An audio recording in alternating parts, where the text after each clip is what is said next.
The original value to make the trophy was $10,000. And as of 2023, it's valued at $3.5 million. Is that true? Hey guys, I'm Juliana, your automotive woman. Welcome to this episode of Cars Without Sausage. This week, I chat with Michelle Collins, Global Director of Marketing and PR for BorgWarner. If you're like me and enjoy learning about how things are made, this podcast is for you. As Michelle shares historical details related to the BorgWarner Trophy, which Indy 500 winners receive after crossing the famous bricks at the Indianapolis Motor Speedway. Michelle also speaks at length exactly how the winning driver's face is sculpted onto the trophy every year. This is a very, very cool but also interesting episode. And if you're listening on Spotify or Apple Podcasts, I encourage you to watch on my YouTube channel because Michelle also shares behind the scenes video and images. I hope you enjoyed this episode and thank you for listening or watching on YouTube. Michelle, welcome to the podcast. So great to connect with you. I feel strongly that you're going to agree with this next statement. And I'm very confident many others will agree with this next statement as well. But in my opinion, the BorgWarner Trophy is by far the best looking and coolest trophy in all of motorsport. But dare I also say that quite possibly it's also the best trophy in all of sport, which is a different conversation and a different argument, but regardless, it is so cool. Now, recently I was at the Indianapolis Motor Speedway in the media center and I picked up your fastback sheet. And I just want to read some of the fastbacks because I love it. But in 2023, Josef Newgarden becomes the 110th face on the trophy. The trophy itself has a height of 5 feet, 4 inches and 3/4, which is actually taller than me. And it weighs 110 pounds, which is 17 pounds just lighter than me. So technically I'm a little bit bigger than it, but that's a different conversation. But, all that aside, I'm obsessed with how things are made. So can you provide a little bit more historical background into the trophy and exactly how it's made? Yeah. So first off, I agree with everything you said. We also think that it's the greatest trophy in all of sports, not just motorsports. And thanks so much for having me on today to talk about it. It's something I enjoy, one of the most fun portions of my job, I would say. And so it's always great and easy to talk about it. So the history of the BorgWarner Trophy is pretty long and storied, and a little bit before this interview, we were even talking about, the hyphen that appears on the trophy, but now doesn't appear in the company name. And that's all part of the history. So essentially the trophy goes back to pre-1936. It made its appearance in 1936 at the Indy 500 race that year. The predecessor of that was called the Wheeler-Shebler Trophy, which was a predecessor of BorgWarner. And the way that BorgWarner came to be was 4 individual companies that joined together, became BorgWarner in 1936. And one of the predecessors of that was Wheeler-Shebler. And the person who ran that company was also a founder of the Indianapolis Motor Speedway. So that's how the whole thing comes together. That's the link between IMS and BorgWarner. And at that point in time, 1935, a trophy was commissioned that would be unique in a way that it has the face of every individual winner of the Indianapolis 500 race and kind of started from there. So the trophy, backdated all of those faces. And then of course, continued on with the addition each year. And there's just so many interesting facts about this. It's one of one. There is no replica like there is with the Stanley Cup. A lot of people ask me that. Eventually that is something we would like to do just to make sure that we have have a backup for it and ensure that we've got some coverage on it. But it's 100% sterling silver, and it's really just truly amazing. So a lot of times people ask me to, the number of faces on there don't match up to the number of races. Why is that? So, in the early days, some of the races had a relief driver. There were two people driving the Indy 500. So then both of their faces are represented. And in addition, there's a face of a non-winner, which is Tony Holman, who purchased the track.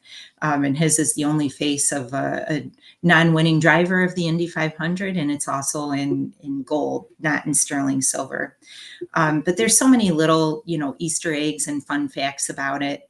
And essentially what we do now is preserve it with the museum on site at the track, which is currently undergoing a tremendous renovation and will be reopened before the race in 2025. So the planned date is sometime in April, and really just awesome things that they're doing there. It's going to be world class, but they really are the caretakers then for the trophy. Keep it, shining. We take it every year after somebody wins the Indy 500 to have the work done that we need to have done. We have the winning driver's information hand engraved on the base. We have a sculptor that works on the face. And after the race, is run in May and we know who the winner is, then that starts kind of a year-long process of additions to the trophy, fabrication of the smaller baby Borgs. But yeah, it has such a long and storied history. It's so interesting.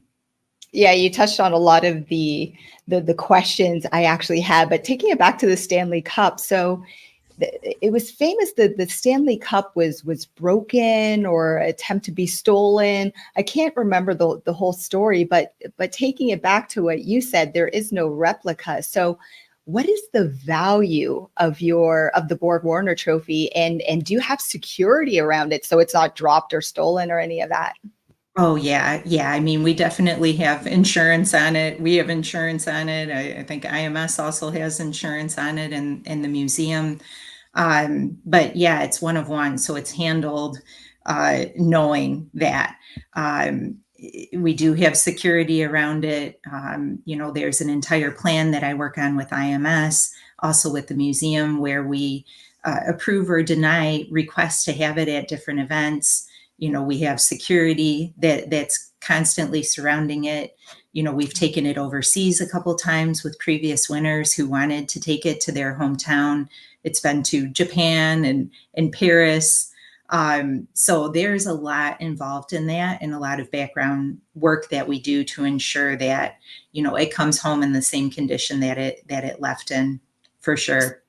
So and correct me if I'm wrong here, but the original value to make the trophy was $10,000, and as of 2023, it's valued at $3.5 million. Is that true? Or you're uncomfortable answering? Probably even more. I mean, we never say the exact value, but it's priceless. I mean, because you consider the artwork that's on there from different sculptors, the hand engraving, as I mentioned. So yes, you can give a value to it in terms of what the market price is of silver, but the history of it, and it's just priceless. It's really just priceless. Yeah. What's the cost to move the trophy, especially when it does go to Europe or Japan? It depends on a multitude of variables. So security, of course, is going to be its own cost, and then of course travel and handling all of that additional paperwork in the carnet to get it to different places. There's so many parties that are involved in that.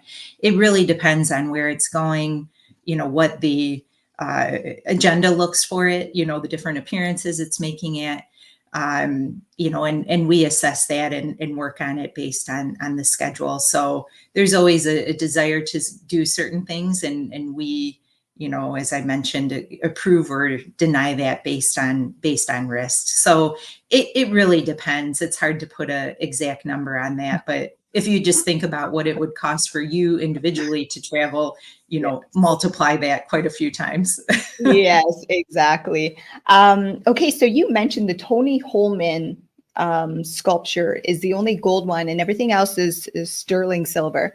Can you tell me a little bit of the difference in crafting those different sculptures? So essentially, like, first of all, the different value between the gold and the silver, or as you would say, it's the market value. But is it more time, obviously, to do the gold one over the sterling silver? And then once a winner wins the Indianapolis 500, how long does the sculpture take? And is there multiple sculptures actually doing it? Because I only thought there was one man actually sculpting the images.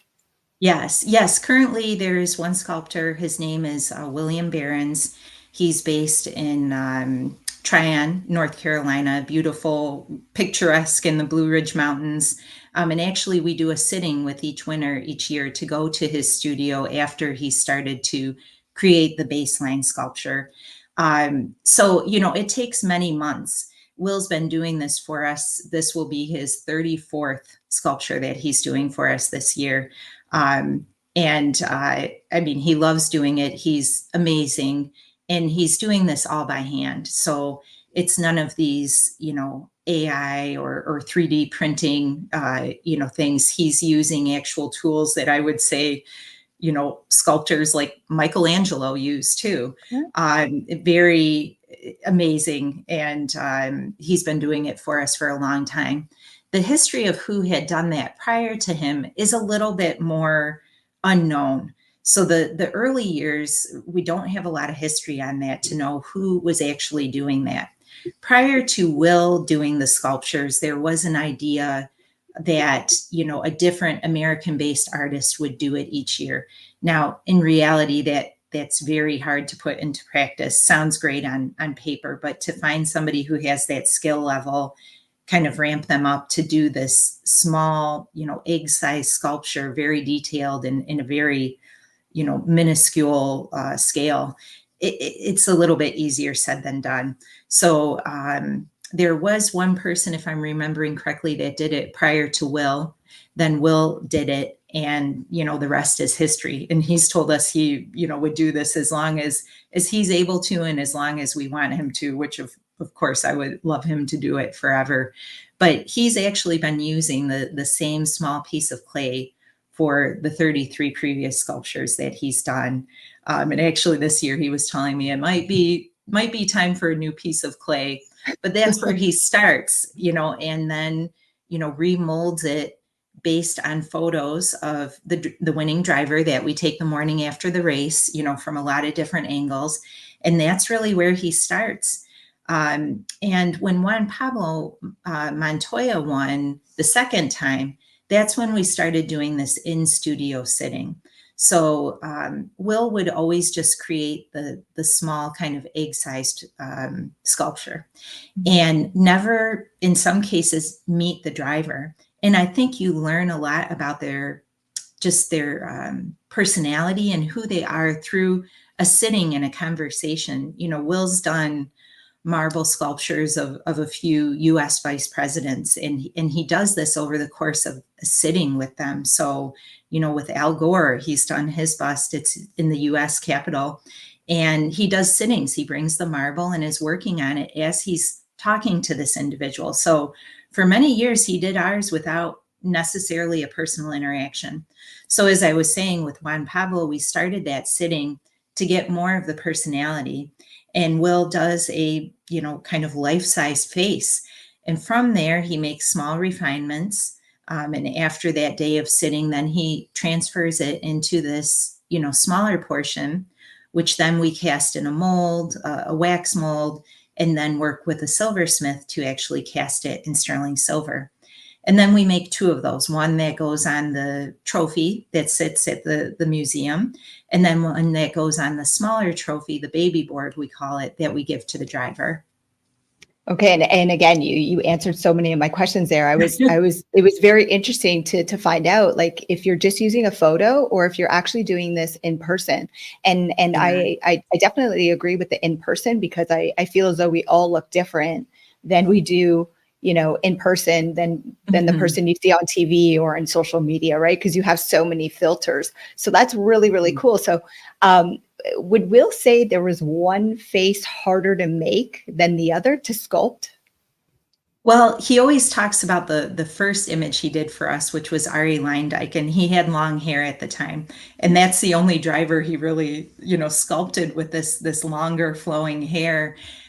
It's so interesting to talk to him about this, just because he's done such tremendous projects, that really for somebody who doesn't do that type of work is so interesting and fascinating, and he's one of the most humble people you'll ever meet too, just very down to earth.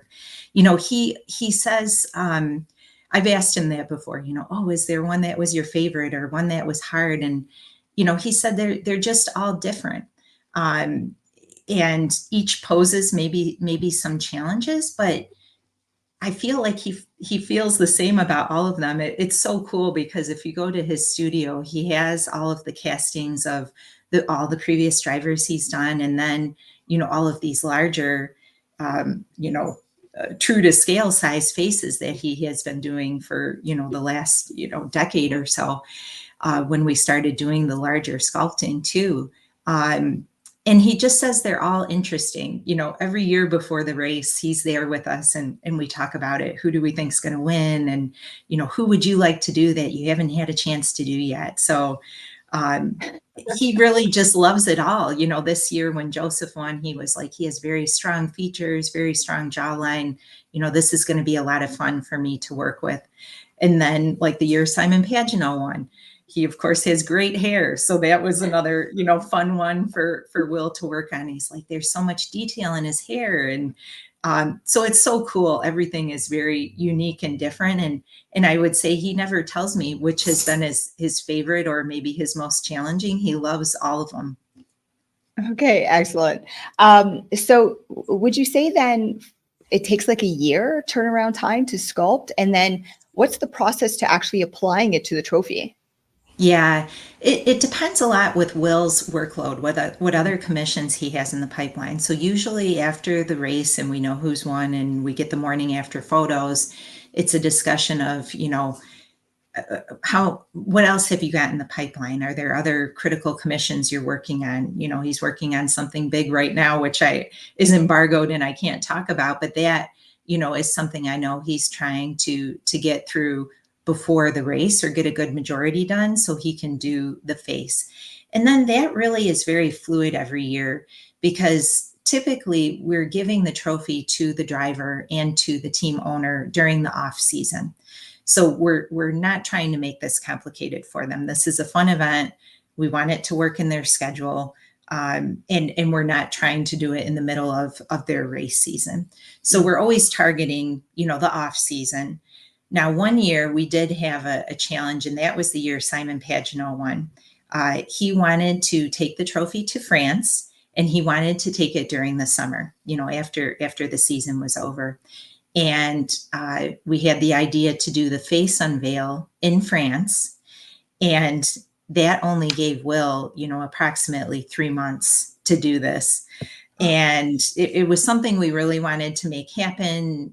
We were doing a media tour there, doing the face unveil. It was really what Simon wanted, and we wanted to make happen for him.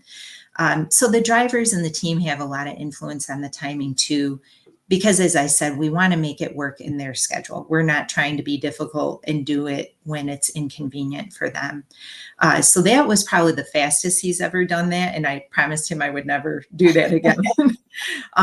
Usually, yeah, it will take, roughly 6 to 8 months because there's so many additional steps. So as I mentioned, when we've got Will working on the face in tandem, we're getting the hand engraving done also by someone based in North Carolina.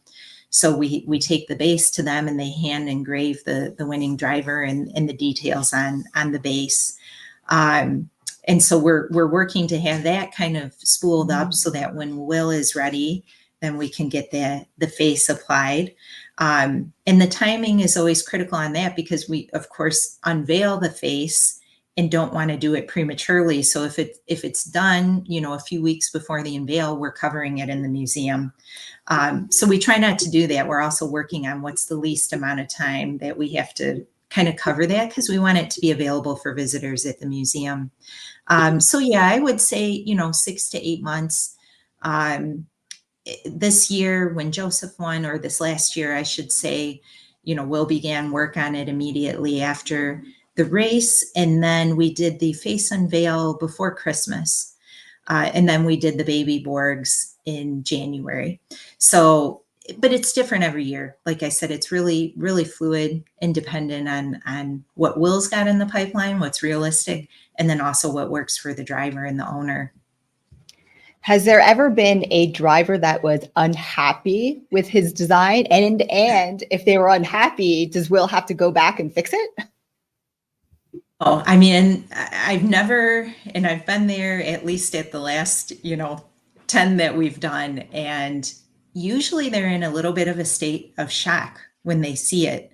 They're like, wow, that's me, or it's funny to hear the reaction. Some are just kind of staring at it, smiling. Others are, looking at it from every angle, and that really looks like me.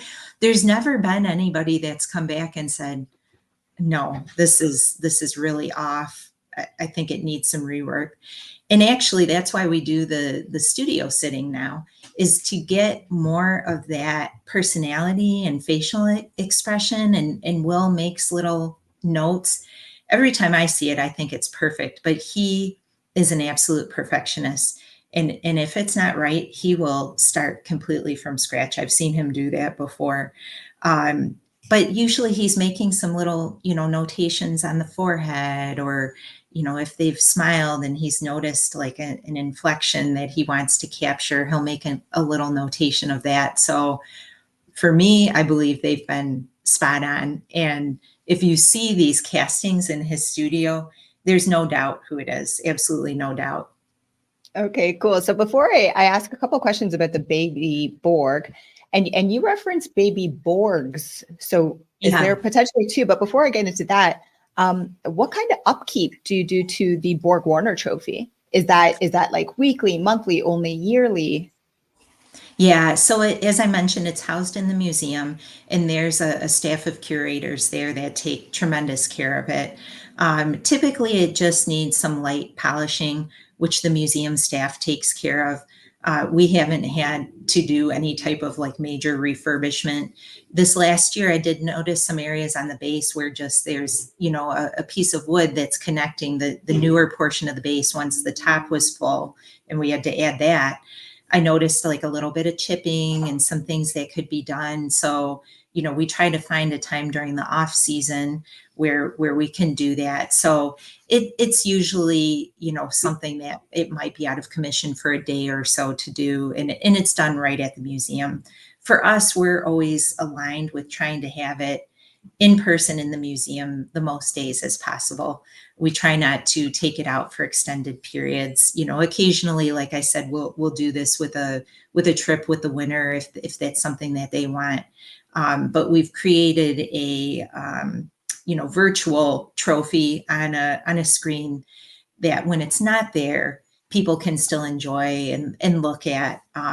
So yeah, it's usually not for an extended period of time. We try not to do that.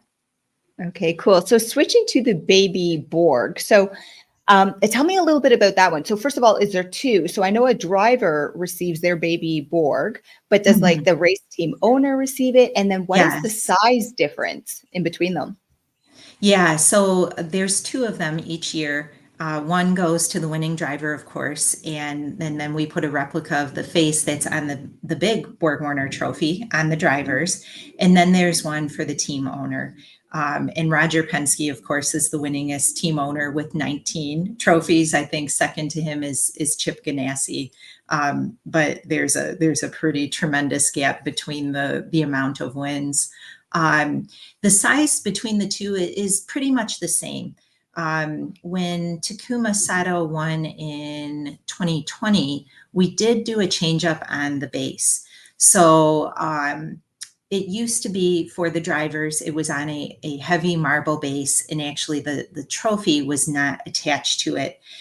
We felt that it was just kind of awkward, and the marble base was so heavy that that year we transitioned the base for the driver to make it more like the one the owner gets. The base is slightly bigger because it has the face on it as well, but proportionally they're nearly the same in size, maybe a slight few millimeters of difference. And the only difference between the two is that the driver's trophy has the face and the owner's does not. But it's one piece, that they take home the day that we give it to them. And, it's always fun to see what they do with it. And I can't tell you how many drivers after we changed the base in 2020 came back and were like, oh, well, I need one with the new base now. Now I've got to win again because I like the new base. And the old one was great too, but just over time it needed an update. And so we decided to do that. Those are made by a silversmith based in the US. And I would say it's pretty unique because that is a dying art as well. To have a silversmith that can work on this by hand, that can work with a piece of raw material the size of what we need for these baby Borgs. A lot of these trophies that you see are mixed metals or more, automated to make. And this we're really trying to keep true to the way it's always been done. And the reality is there's only a couple places in the entire United States that could even do this. So it's very unique and it's a bit of a dying art. But for us at BorgWarner, it's really important to stay true to the history of how it's been done. I think that's part of what makes it so magical. Yeah, very cool. So even though you did not confirm that the value of the BorgWarner is 3.5 million, probably valued at more, what would be the value of the baby Borg then? Well, that again is a bit subjective, of course, because you have the artwork with it, which of course we say is priceless, but it's it's up there. It's of course less than the larger trophy, but it's significant in that way. Of course, for the driver as well. It's not like you hear a lot about Super Bowl rings, right? That can be found at pawn stores now. And because everybody on the team gets one, and maybe it's something that isn't as valuable to them. And so, it ends up in a pawn shop or a memorabilia sale. You will never find one of these in a sale. And that's one of the reasons why I don't do reproductions either. There's been many companies that have come to me and want to make reproductions and do an exact replica. And I feel like that is not the right thing to do. We do other small memorabilia. We had a co-branding partnership with Legends, the IMS, the official IMS gift shop, to do some smaller scale items and clothing and apparel. But I would never do an exact replica of the trophy. I think that would just not be the right thing to do. And I don't feel like the drivers and the owners would appreciate us trying to capitalize on making money on that. So over the years, many people have asked, or they want to do a replica of that trophy for, some kind of race that they're doing. And I just can't approve it. I won't. See, as long as I'm here. Yeah, everybody wants the best, right? And like I said when we started, it's arguably like the best trophy in all of sport. Like it's just so cool. We believe so. It's one thing to see it online or in a video, but it's another to see it in person. It's just amazing. The only time that trophy is taller than me is when I'm wearing my heels. Yeah. But for you, you've been part of the company now for 10 years, going on 11 years, if I counted correctly, because you said you've overseen the last 10 sculptures. But do you have a favorite in that time? All of the drivers in the IndyCar series are awesome people. They're not pretentious. Yes, of course, they're all different. They're from many different countries and have many different personalities and are many different ages. But there has not been one driver that I've had an interaction with that I've said, wow, he's really a jerk, or he's being very difficult to deal with. They all have been great. And a lot of that, I think, stems from the work that IndyCar does to make the drivers accessible. You can go to any of the IndyCar races and there's always like an autograph signing session. The drivers are taking pictures with fans. I mean, that they know that that's where it all stems from. And so a lot of that I think comes from IndyCar and from IMS. A lot of it comes from the team owners too. Of course, the drivers are going to have obligations to sponsors, for appearances and different things. But as I mentioned, we try to make this fun for them. I try not to be a pain. We're working in their schedule, and of course, we have something that they want, so we're going to make it work. But they've all been tremendous. I mean, I can't say that there's one that I dislike. They've all been awesome. I mean, they're so excited after they win that race. They're on cloud nine. And then, we try to have a fun year of activities for them. So the sitting with Will Behrens, of course, the baby Borg ceremony, with Joseph this year, actually, we did the opening bell ringing at the stock exchange, which was awesome, and that was just a lot of fun because it was people from IMS, from Team Penske, and from BorgWarner, all there on the podium. We did some fun interviews afterwards, and yeah, it's fun. No complaints there. And like I said, I have yet to encounter a driver that I didn't like. Yeah, you said it well. I feel as though IndyCar is very accessible. Especially the drivers. I was so fortunate that recently I had Jim Leo at PitFit training me to win the Indianapolis 500, like he's done for so many, including Scott Dixon, who happened to be in on a weekend, on a Sunday, on his off weekend, Oh my gosh. just so he can beat Alexander Rossi in a competition that they're doing in-house. So it was so impressive to watch him, but he was also just very kind with his time, stayed around after his workout again on a Sunday, his only off weekend, and just to chat. Right. Yeah. So IndyCar does do a really great job being accessible, but also I find the drivers are really down to earth. Yes.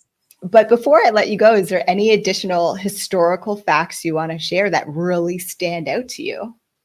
Oh God, there's so many fun and interesting things about the trophy. There's even some little hidden trinkets and tokens inside of it, which only the people who have put it in there and some others know about, that we kind of keep a little bit of an enigma. But yeah, I mean, all I can say is that we're just proud to be a sponsor of IndyCar and be a proponent for the BorgWarner trophy. We feel like it's our privilege and honor really to carry on the history of that. And it, like I said, it's just probably the most fun portion of my job. Usually I'm dealing with a lot of other topics, which are all fun in their own ways. And this is just a small portion of what I do with IndyCar, probably what I most enjoy. And I just feel really privileged to do that and work with great partners. And I'm super excited for the race this year. The only additional plug I'll make is that the IndyCar show that is featured 100 Days to Indy on the CW, that'll be premiering this week. You mentioned Scott Dixon, which I'm sure he'll make an appearance in the show. He had just won Long Beach this last weekend, so congrats to him. Putting in that extra time obviously paid off, but I would encourage everybody to check out the series, and season 1 is also on Netflix. So it's really a lot of fun and hopefully bringing in some new fans, and we're looking forward to next year, almost a month from today. Yes, I can't wait. It's probably my favorite IndyCar race of the year. I'm sure it's a favorite for everybody else, and then my second would be Toronto because I'm a Toronto girl. But Michelle, thank you so much for taking the time to come on the podcast, yes. Especially with the race right around the corner. I know everybody's really, really busy, so thank you, and I appreciate it. Yes, my pleasure. Thanks so much for having me. Hi guys, I'm Juliana, your automotive woman. Thank you for listening or watching to this week's episode of Cars Without Sausage. If you enjoy unfiltered automotive and motorsport content, consider subscribing. Cars Without Sausage, no egos, no dickheads, just a passion for cars.